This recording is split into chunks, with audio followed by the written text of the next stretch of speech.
Hey guys, this is Brittany from the blog NotYourAverageFox.com, and today I'm going to show you how to make a DIY all natural deodorant.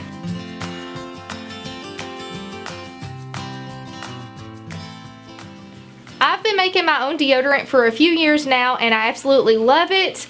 The reason I started making my own deodorant in the first place is that I was looking to a more natural way of living, and I was interested in natural products, and deodorant was I think it was actually the first DIY that I ever done, and I haven't looked back ever since. I think it's been a little over 2 years now since I've actually bought deodorant in the store. So I've made my own for over 2 years now, and it's worked great, and I have no reason to go back to using store-bought deodorant because this works so well for me and my body.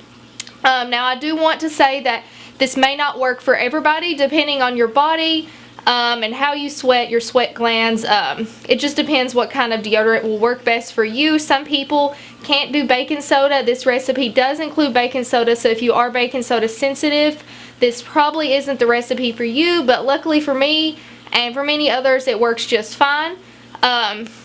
Actually, this deodorant works a lot better for me than store-bought deodorant because when I was using a very popular brand of deodorant prior to making my own, I would get rashes under my arms, and I thought it was just from shaving, you know, like a razor burn or something like that.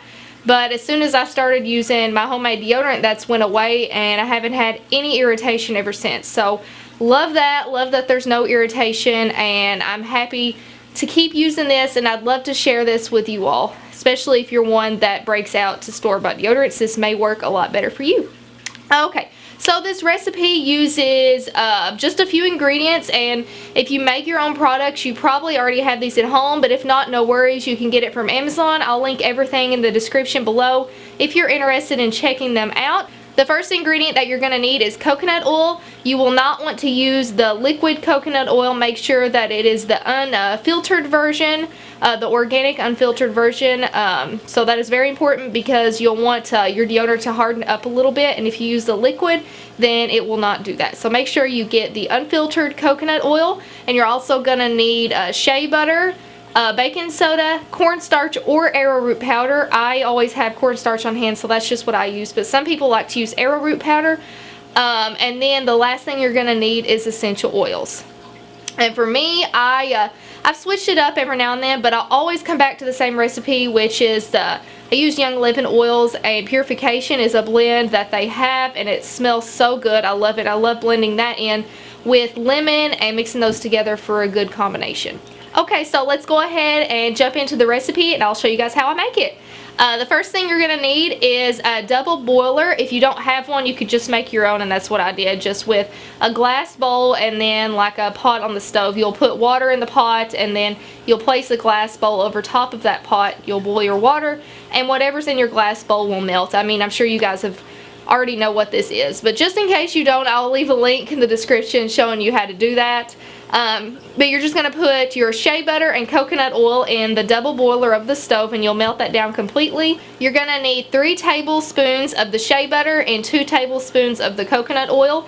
Once that is completely melted down, you'll remove that from the heat, and then you'll go ahead and add the rest of your ingredients. First, I added baking soda. So for baking soda, for me, I like to use 3 tablespoons. If you are baking soda sensitive, you may want to leave that out, and you could use more cornstarch or maybe less baking soda, but for me, I really like using 3 tablespoons because I find that it works really, really well. So 3 tablespoons of baking soda, and then you're going to need 2 tablespoons of the cornstarch or arrowroot powder.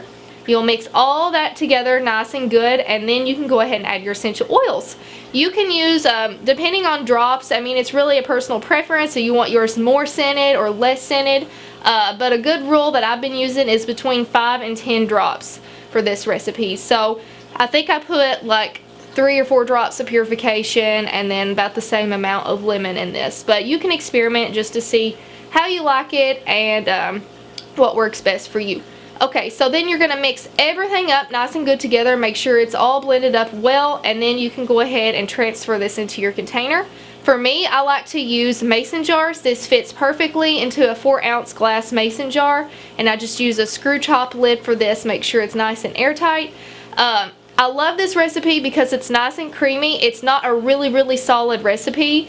Now if you store this in the refrigerator, it will stay solid, but just out on your counter in my bathroom, that's where I leave mine. It's really easily scoopable with a finger or a popsicle stick, wooden spoon, whatever you use. And that's what I really like, because when I put it on my skin, it melts down really fast and it absorbs really well.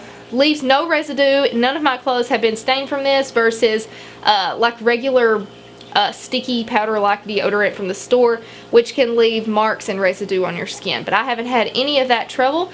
If you want to put this in a regular deodorant tube, some people like to do that with their homemade deodorant, you can, but I would recommend storing in the refrigerator, as this is a little bit more of a melty, creamy like consistency. So store that in the fridge if you're going to put it in a deodorant tube. Coconut oil melts around 76 degrees, so keep that in mind. If your house is really warm, this may get a little more melty than you would like, so just keep that in mind. But overall, I really like this deodorant. I've tried a few different recipes before. I've added more of this ingredient, less of that, you know, just to see which I like more, and this recipe is my favorite so far. I love it, and I don't see myself changing it up anytime soon. That's all I've got for you guys today. If you enjoyed this video, give it a thumbs up. Subscribe if you would like to see more DIYs. I do natural living. I'm a homeschool mama too, so if you like that stuff, then hit the subscribe button for more.